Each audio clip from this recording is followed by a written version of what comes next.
মায়া। আমার মা নিজে রিকোয়েস্ট করছে বি থেকে আসার জন্য, আমার মা নিজে হাত ধরে রিকোয়েস্ট করছে।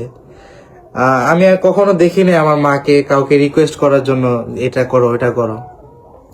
সেই জায়গায় আমার মা বি থেকে হাত ধরে রিকোয়েস্ট করছে, তারপরেও সে আসে নাই, কারণ তার হিংসা যে ও আসছে আমি কেন আসবো এই প্রোগ্রামে, ও আসছে আমি আসবো না। তো এখানে বোঝা যায় যে যাদের ফ্যামিলি নাই ভাই, ওদের তো কোনো ফ্যামিলি নাই, ওরা নিজেরা থাকে, ওদের কোনো গার্ডিয়ানও নাই। যাদের কোনো ফ্যামিলি নাই, যাদের কোনো গার্ডিয়ান নাই, তারা একটা ফ্যামিলির ভালোবাসা কিভাবে বুঝবে? একটা ফ্যামিলিতে যে একটা ইম্পর্টেন্ট মানুষ থাকে, প্রতিটা ফ্যামিলিতে একটা ইম্পর্টেন্ট মানুষ থাকে, যে মা নয়তো বাবা, একটা গার্ডিয়ান থাকে, যে তার কথা কখনো ফেলা যায় না। যেমন আপনার ফ্যামিলিতে এমন ইম্পর্টেন্ট মানুষ আছে যার কথা আপনার না মানলেও বাধ্য হয়ে শুনতে হবে, যে আমার গার্ডিয়ান এটা বলছে, আমাকে ওটা করতেই হবে।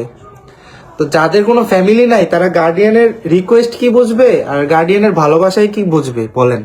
বিথিয়াপুর একটা ব্লগে দেখছেন যে বিথিয়াপু বলছে যে দোতলা আমার মা আমার জন্য করছে। আসলে এগুলা ভাই আমরা কেউ বলি নাই, বা আমরা কেউ শিখাও দেয় নাই যে দোতলা তোমার। সে নিজের থেকে আধিক্যতা করে বলছে, সেটা তার ব্যাপার ভাই। এগুলো আমাদের কেন কমেন্ট করেন? আমার বাড়ি দোতলা, আমার নিচতলা, আমার সবই আমার। আমার মা কারোর জন্য কিছু করে নাই, যা করছে আমরা 3 ভাই বোন আমাদের জন্যই করছে।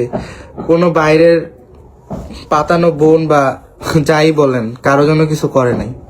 কিছু কিছু মানুষকে তারা লাইক করে না, বা তাদের সাথে কোনো কিছু হয় নাই, জাস্ট কিছু ছোট ছোট কারণে লাইক করে না। তাদেরকে আমি কেন ইনভাইট করছি, এটা হচ্ছে আমার অপরাধ। এই অপরাধের কারণেই তারা আমার প্রোগ্রামে আসে না।